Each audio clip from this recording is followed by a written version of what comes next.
Microtransactions are always at the forefront of some sort of debate in the games industry. A lot of debaters buy microtransactions. Masturbators. I was thinking, where's he going? Have you read something I've not read? No, it's a little bank joke there for you, straight away. Nice and early. Don't say Nice that. and early. Yeah. I'm like, see you again. Ever since they first appeared over 10 years ago now, gamers have always argued whether they have a place or whether they don't have a place in gaming. But according to a new report, most people don't mind them, especially when they're done right. According to a new report done by online discussion forum QT, over 2/3 of consumers are fine with microtransactions as long as they're cosmetic only. The Gaming Today report covered a wide range of topics related to the games industry, such as gaming innovation, gaming habits, and of course, microtransactions. The report recorded over 10,000 responses from gamers and explored what is and what isn't acceptable about microtransactions in games. The respondents were asked about pay-to-win mechanics, cosmetic-only microtransactions, and whether or not they purchase microtransactions themselves. Out of all the gamers who were surveyed, 68.6% of them said they are fine with microtransactions in games, so long as they are cosmetic only. According to the report, cosmetic microtransactions were acceptable as long as they don't interfere with the core gameplay, and if the only thing they do is make your character look cooler, then there is no issue. I mean, what about the microtransactions that make your character look worse? Have they got an issue then? Yeah. Who decides? Who are they to say what's cool and what's not cool? Some people are just cool, right? And they're the barometer of coolness. Like me. Right? Really? Ask these jumpers, man. When asked about buying microtransactions, 5.8% of respondents said they do not purchase microtransactions, whereas 1.3% of respondents said they're a fan of microtransactions. Interestingly, only 22% of the respondents said they dislike the pay-to-win model, which they described as sickening and toxic due to the perceived notion of unfairness created by the model. Sorry, stop just right there, right? 5.8% don't buy microtransactions, but 22% describe them as sickening or toxic.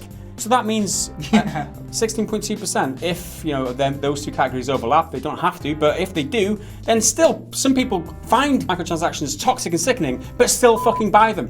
I think this is the problem here, isn't it? It's like when you go to Mackey's, isn't it? Oh, let's go to Mackey's. Let's get some food that's disgusting. No, you're going to regret it. Yeah. But you eat it anyway.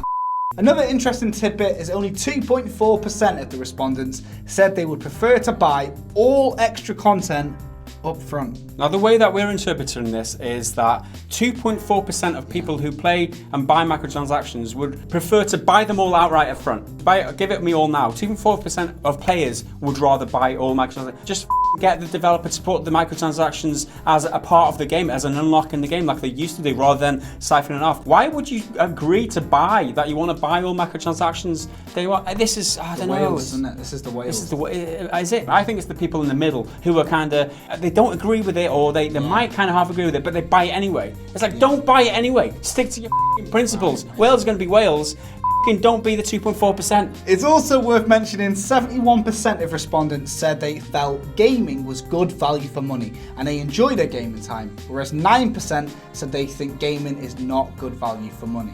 The Gaming Today report also asked people about innovation in gaming, and the result was split down the middle. 37.3% of respondents said they found games were becoming less innovative, and they pointed to yearly releases of games like Call of Duty and risk-averse publishers as the reason why innovation is stagnating. On the flip side, 31.3% of respondents said they thought gaming was still innovating, and they singled out Creative Assembly's Total War Warhammer as a game that managed to innovate in a long-running franchise. The other 31.6% said they are unsure if gaming is becoming less innovative. Whether you think gaming is becoming more or less innovative, is Creative Assembly the best example of innovation in gaming? I'm not so sure. I mean, Total War Warhammer was kind of innovative in its... Yeah, they added fantasy to like a historical setting after 15 years of making games.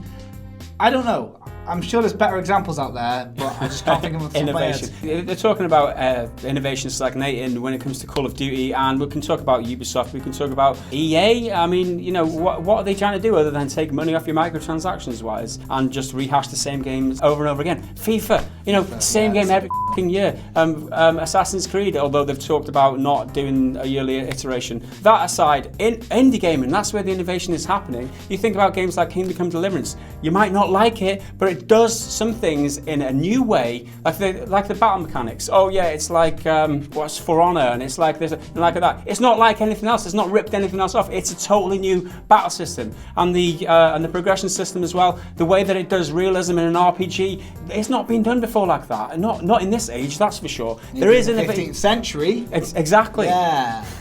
But there is an innovation happening. But you have to look to the indies, because these big publishers and these big game developers, it's all about the money for them, unfortunately, and that's just the state of the industry. Finally, the respondents were asked about their favourite publishers of 2017, and there was no agreement on who was the best publisher. However, Riot Games came out on top with 29% of the vote, Nintendo in second place with 17.1%, and shockingly, EA in third place with 3.8%.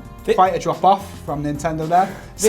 Is this indicative of who the they're asking, right? So Riot Games is what? League of Legends? Yeah, that's it, yeah. So 30% of the vote for League of Legends, they're asking the wrong people here. This undermines the whole credibility of the thing for me. Like, it's one of the worst companies in America, voted every single year. In this survey, it's third place. It shows the legitimacy of this survey. I'm losing words now. I'm losing brain function because the survey says so much bullshit. Why are we even making a video of it?